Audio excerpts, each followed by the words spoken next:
You're not broken. You're not alone. You're just in the process. It's the process and the paradox of self improvement. Self improvement is the promise of a better you, the allure of finally getting your life together. It's that feeling of being on the inside of the bubble, not on the outside looking in. On the internet, it's marketed as your solution to solving all of your problems. But what if I told you self improvement could ruin your life instead? That's exactly what happened to me. 18 years ago, when I turned 40, my life was a mess. I was 50 pounds overweight, I didn't sleep well, I didn't eat well, and my career was going down the toilet. I certainly wasn't happy, and I thought that self-improvement was the answer. Spoiler alert, well, it wasn't. At least, not in the beginning. I was 40 years old and spiraling out of control. My marriage was solid, but my relationships with my friends were strained.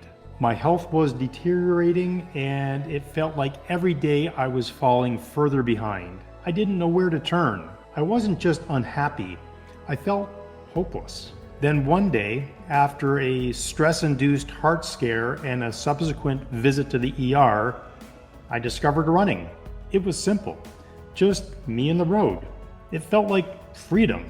It felt like an escape from the chaos. Running gave me a sense of control, a feeling of empowerment, and I chased that hard. One run turned into two, and then the next day, and then the next, and then before you knew it, 5 years had gone by and I hadn't missed a single day of running. I literally felt like Forrest Gump. And then one day, while out for a run, I had a chance meeting with an Ironman triathlete, and he spent 5 minutes with me that changed my life forever. He explained to me that if all I ever did was run, it wasn't a matter of if, but when I was going to get hurt. And with triathlon, you had two non-impact sports to fall back on. He also told me that if I ever aspired to become an Ironman myself one day, my belief system was going to have to change.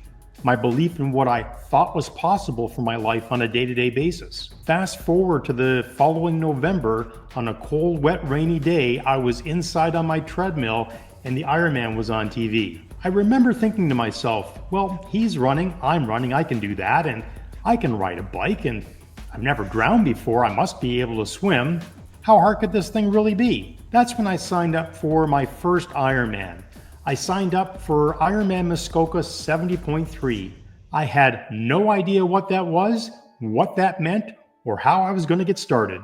I was just stepping out of my comfort zone because that felt right to me. I had no idea how I was going to get started or how I was even going to train.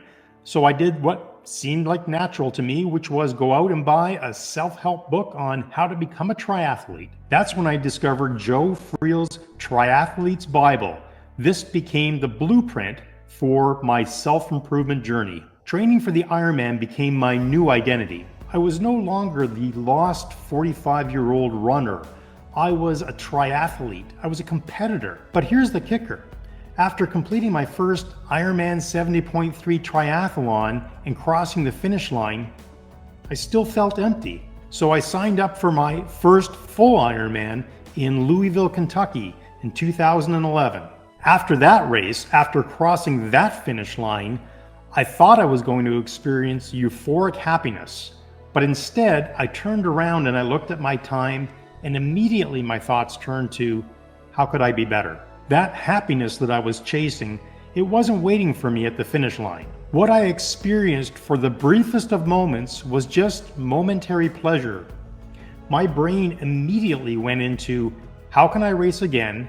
How can I be faster? How can I train smarter? How can I be a better Ironman? It was only after my second Ironman finish in Cozumel, Mexico, where I realized that happiness wasn't something that I was going to find being better at the finish line. What I was searching for was lasting happiness. And despite all of my full and half Ironman finishes to date, that feeling still eluded me. Then it hit me like a brick wall. That endless feeling, the people, the grind. Even as an Ironman, I realized I wasn't growing anymore. I was stuck in a cycle of doing more, pushing harder, and feeling less fulfilled. I had to rediscover what happiness looked like and meant like and felt like in my life. And that's when I discovered this new definition. In North America, we're brought up to believe that once you're successful, then you can be happy. But success only pushes your happiness over the cognitive horizon. Think about it.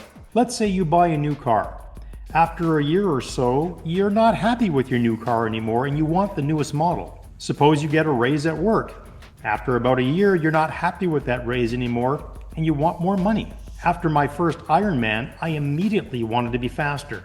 In my professional life, every time I hit a sales goal, I immediately wanted more. This way of thinking never allows your brain to experience and get to lasting happiness. That's when I found this new definition for happiness. Happiness is the joy you feel while striving for your full potential every day. This simple mental shift made all the difference. I wasn't concerned anymore about being better, stronger, or faster. That was just a byproduct of my daily process. I simply focused on being the best version of myself I could be every day, and then I gave myself the grace to be happy with that process. Reaching that full potential every day allowed me to feel the happiness, experience the happiness that I was missing in my life. I was no longer just an Ironman. I was the best version of myself that I could be. I stopped worrying about medals and races and started focusing on just being the best person I could be. I started focusing on the process of just being 1% better every day. 1% better in my personal relationships, 1% better in my daily habits, 1% better at my job, 1% better at how I managed my money. That new definition of happiness changed everything for me. I started celebrating the process, not the destination. 18 years ago, my old friends called this my midlife crisis and thought it was just going to be a phase. That only made me more determined to prove that this was a complete and lasting lifestyle change. But as I kept growing, I realized something very important. Not everybody was going to be coming along on the journey with me. I had to let go of some of my old friends who weren't aligned with where I was headed, and I had to embrace some of my new friends who believed in me way before I ever believed in myself. And here's the thing, 18 years later, nobody cares about those races anymore. No one cares that I'm an Ironman, not my friends, not my family. The novelty's worn off for them because it was never about them. It was always about me. I wasn't trying to impress anybody anymore. I wasn't searching for something. I was simply investing in the type of person I wanted to be, being the person I was meant to be, and learning to find daily happiness in being that type of person. I had to learn how to turn selfish behavior, selfish with my time and my energy, and turn that into selfless behavior and start supporting the people who supported me. But self-improvement can be tricky. It's inherently selfish. Your time, your goals, your effort, your journey. And that's okay to a point, but at some point, it's more than just about you. I realized that true growth happens when you inspire the people around you, the people who you care about the most, and the people who have supported you. It's about inspiring others to find their own journey, not follow yours. True leaders inspire others to find their own joy and happiness within their own journey. And it's up to you to support them, whatever that journey might be. Happiness isn't a destination. It's not reaching goals or reaching finish lines or having $1 million in the bank. Happiness is simply the joy you feel in striving to reach your full potential every day. It's the effort and the struggle and the growth and the resilience that comes from that matters. At the beginning of this video, I said that this was going to be a process. So align your vision, picture the future that you want to create, and then start assuming the identity every day of the type of person who's going to make that vision a reality. Start by taking baby steps. It's not about becoming someone else.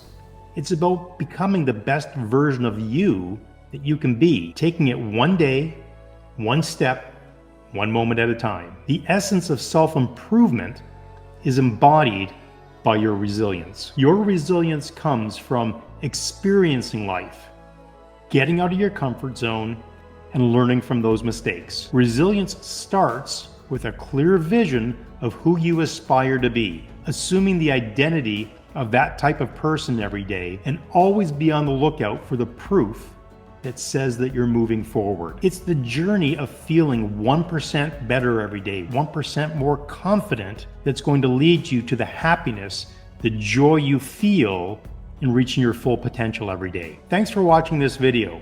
And if any of this information resonated with you, please like and subscribe so that the algorithm will help more people and it'll end up in more people's feeds. And at the end of the day, it will give me the opportunity to create more great videos like this just for you so that you can learn how to become the best version of yourself that you can be. Have an awesome day today.